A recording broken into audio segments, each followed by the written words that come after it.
الہ، لا کی تلوار سے نفس کو کاٹنا ہے آپ کو، الا اللہ کی ضرب جب لگاتے ہیں آپ، اس سے آپ کا دل روشن ہوگا، اس کی کثافت دور ہوگی، اس میں تجلی آنا شروع ہوگی. لا الہ الا اللہ، یہ ایسے پڑھے گا ذرا، ٹھیک ہے؟ الا اللہ الا اللہ الا الا اللہ اللہ الا اللہ الا اللہ الا اللہ الا اللہ. آپ کو نفس پہ اٹیک کرنا ہے. الا اللہ الا اللہ الا اللہ الا اللہ الا اللہ الا اللہ الا اللہ الا اللہ. جبرائیل السلام سے فرمایا، جبرائیل جنت میں جا کر آؤ، جنت میں جا کر آؤ. جبرائیل السلام جب جنت میں داخل ہوئے، جنت اتنی حسین و جمیل ہے، تصور خیال میں بھی آ نہیں سکتی ہمارے.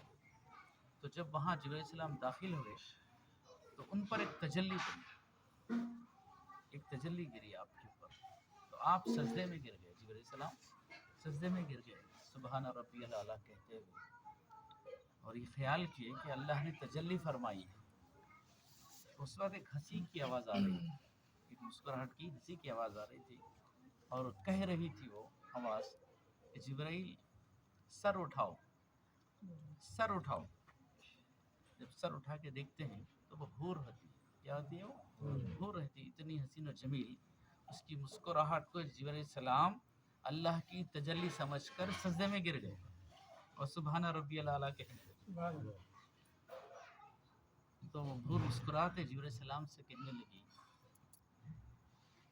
کہ وہ میری مسکراہٹ تھی جسے دیکھ کر آپ سجدے میں گر گئے. تو جبرائیل السلام نے پوچھا کہ تو کس کے لیے ہے، تو کس کے لیے؟ اس نے کہا جس نے اپنے نفس کو چھوڑا، جس نے اپنی خواہشات نفس کو چھوڑا اور خدا کی مرضی کو اپنایا، خدا کے حکم کو اول نمبر پر رکھا، خدا کے حکم کو فوقیت دی، اور اپنی خواہش نفس کو اللہ کے حکم کے آگے سرنگو کر دیا، اپنی خواہش کا انکار کر دیا، اپنے نفس کی بات کو انکار کر دیا اللہ کے حکم کے آگے، میں اس کے لیے ہوں. تو جو رب کی مرضی پر چلنے والا ہے اس کے لیے وہ ہو رہے، جو نفس پر چلنے والا ہے اس کے لیے کچھ نہیں ہے. تو اللہ والے جو ہوتے ہیں اللہ کی مرضی پر چلتے ہیں، اللہ کے حکم پر چلتے ہیں، اللہ کے حکم پر اپنے نفس کے خلاف چلتے ہیں. جس میں اللہ خوش ہے وہ کام کرتے ہیں، جس میں نفس خوش ہے اسے دبا دیتے ہیں. اللہ اللہ اللہ اللہ اللہ کثرت سے کرنے کے لیے حکم آیا ہے. حضرت شاہ نور حموی جو کہ اورنگ آباد میں آپ کا مزار ہے، آپ اللہ کا ذکر اتنا کثرت سے کرتے تھے کہ دیکھنے والی آنکھوں نے دیکھا کہ آپ کے بدن کا روم روم اللہ اللہ کیا. اور کبھی زخم لگ گیا، ہوا سے اڑ کر ایک چیز آ کے آپ کے جسم میں ٹکرائی اور خون آپ کے جسم سے بہنے لگا، اس خون کے خطرے سے بھی اللہ اللہ اللہ کی آواز آ رہی. تو اللہ کی یاد میں اتنا گم ہو گئے تھے وہ کہ سوائے اللہ کے کچھ موجود نہیں. تو اللہ کا ذکر اتنا کثرت سے کرنے کا حکم دیا گیا ہے کہ دیکھنے والے تمہیں دیوانہ کہیں، یہ دیوانہ ہو گیا ہے، یہ پاگل ہو گیا ہے. اتنا کثرت سے ذکر کرنے کا حکم آیا ہے.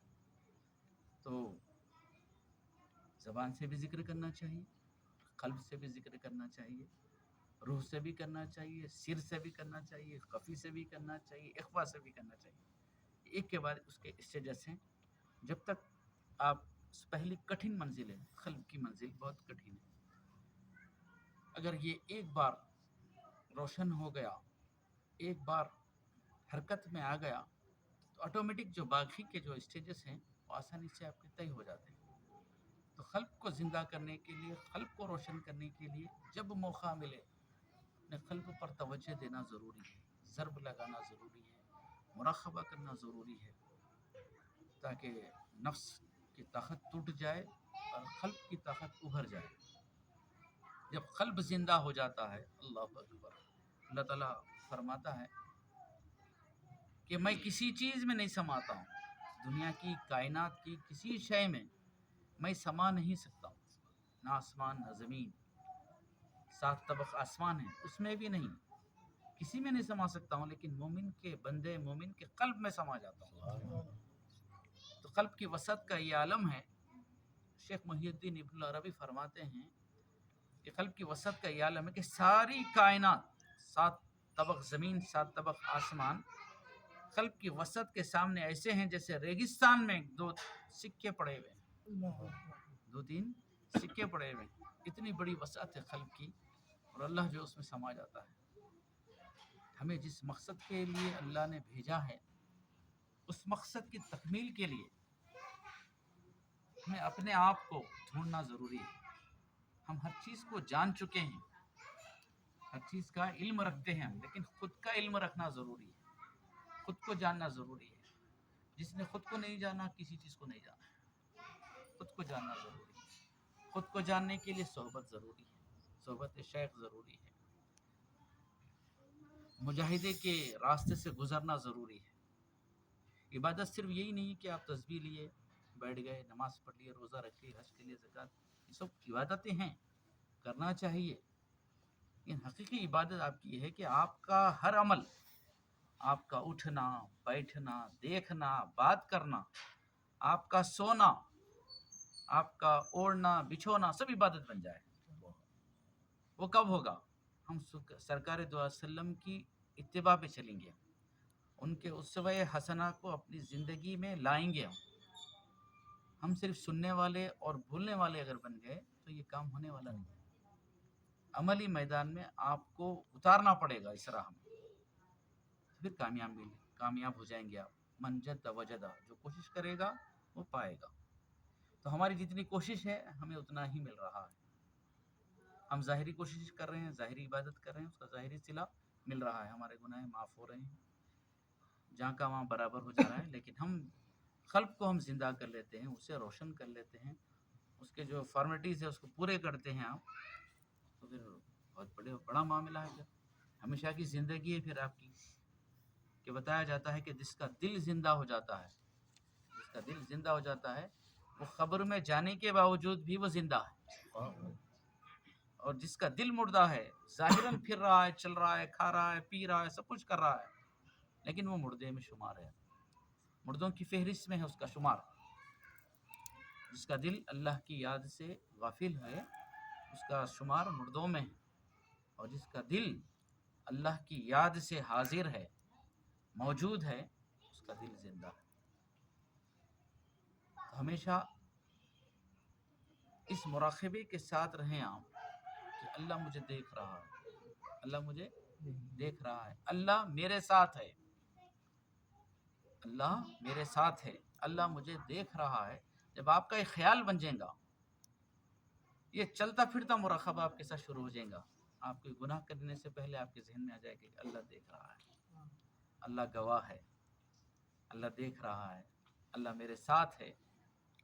جب اسے ساتھ سمجھتے ہیں تو وہ ساتھ ہی ہے، اسے آپ 7 آسمان پہ سمجھتے ہیں تو 7 آسمان پر ہے۔ بندے تو جیسا گمان کرے گا میں ویسا تیرے ساتھ ہوں، تو دور سمجھے گا تو دور ہے، اگر تو مجھے قریب سمجھتا ہے تو میں تیرے پاس ہوں۔ وفی انفسکم افلا تبصرون، تم اپنے نفسوں میں جھانک کر کیوں نہیں دیکھتے؟ دیکھو میں وہاں پر موجود ہوں۔ تو دل کو پاک کرنا پہلے ضروری ہے، جب تک یہ دل پاک نہیں ہوگا وہ نہیں آئے گا، وہ مہمان ہے، وہ ایسا نہیں آئے گا۔ دیکھیے آپ گھر کوئی فنکشن کرتے ہیں، کوئی مہمان آ رہا ہے تو آپ سجاتے ہیں، استقبال کرتے ہیں، پھولوں سے استقبال کرتے ہیں، اچھا کھانا کا اہتمام کرتے ہیں، کیوں؟ کہ وہ مہمان آنے والا ہے۔ تو آپ کے دل میں جب اللہ آنا چاہ رہا ہے تو آپ کے دل کو پاک کرنا ضروری ہے۔ کس سے پاک کرنا؟ کینے سے، خضورت سے، حسد سے، بغض سے، یہ سب جو جالے جو دل پر پڑے ہوئے ہیں اس کو دور کرنا پڑے گا، اور یہ ایسے ہی دور نہیں ہوں گے، اس کے لیے مجاہدہ کرنا پڑے گا، محنت شاقہ کرنا پڑے گا، یہ ضربیں لگانی پڑے گی آپ کو۔ تو اب ہم ذکر قلبی کرتے ہیں جو سانسوں کے ذریعے سے آپ نے اب تک زبان سے کیا تھا، اب جو ذکر قلبی کریں گے آپ کا ایک مرتبہ کرنا 70 کے برابر کہلائے گا. اللہ آپ نے ایک بار کیا 70 مرتبہ آپ نے اللہ کہہ چکے. یہ شب برات ہے. اللہ تعالیٰ ہر نیکی کا صلہ 10 گنا رکھا ہے. گزشتہ انبیاء کرام کو بھی اللہ تعالیٰ نے یہ بتایا کہ اگر تم یہ پڑھو گے تو تمہیں 10 گنا، یہ پڑھو گے تو 10 گنا. اور ہمارے یہاں بھی کچھ نیکیوں کا صلہ 10 گنا ہی ہے. لیکن پیارے آقا صلی اللہ علیہ وسلم نے اللہ تعالیٰ سے کہا مولا 10 گنا تو بہت کم ہو گیا ہے، کچھ بڑھا دیا جائے. اللہ نے کہا میرے محبوب میں نے 70 گنا کر دیا. پھر حضور پاک نے اللہ سے کہا مولا یہ 70 گنا بھی بہت کم ہے، 70 گنا بھی یہ بہت کم ہے میرے اللہ.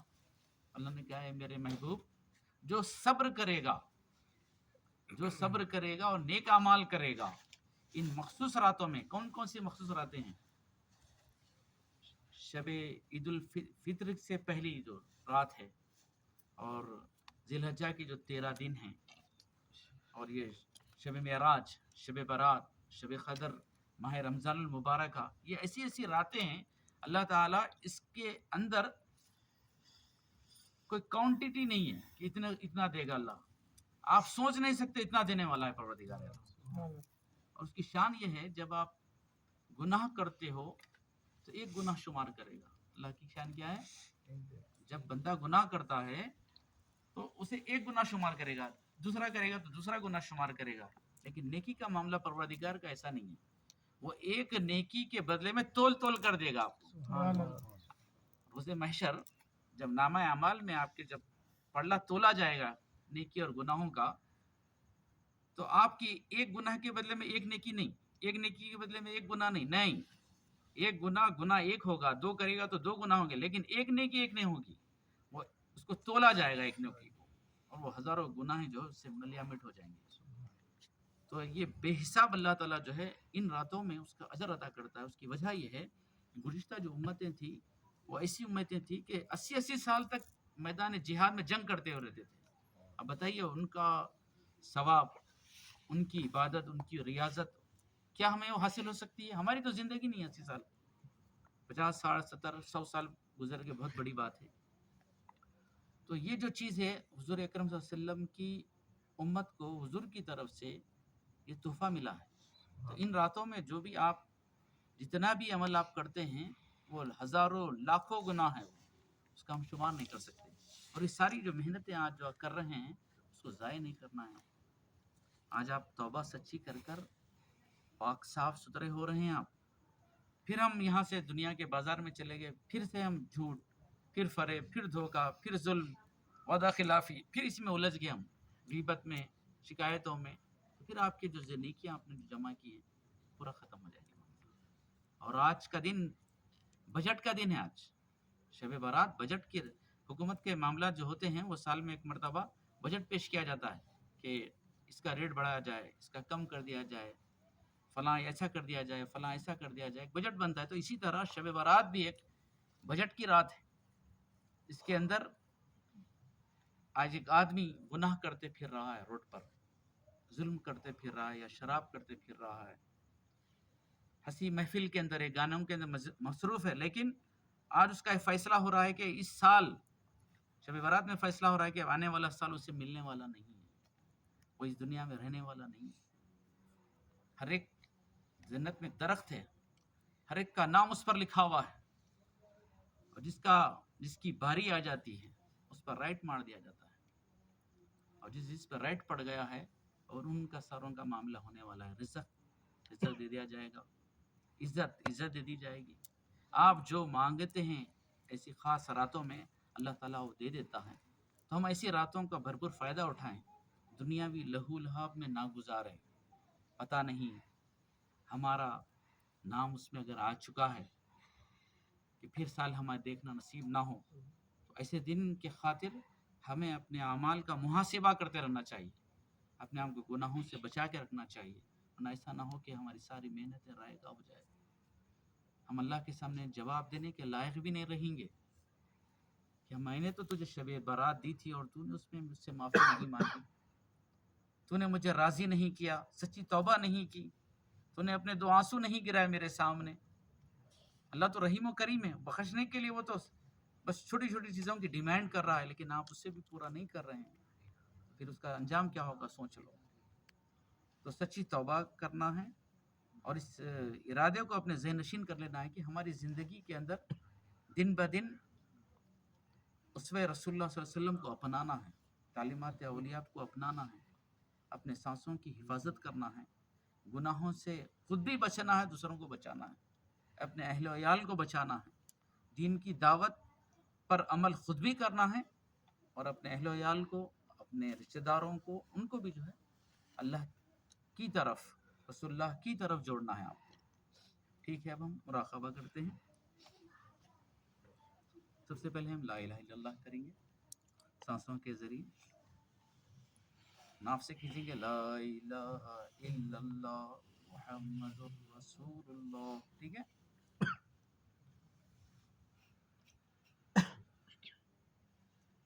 لا الہ الا اللہ محمد رسول اللہ.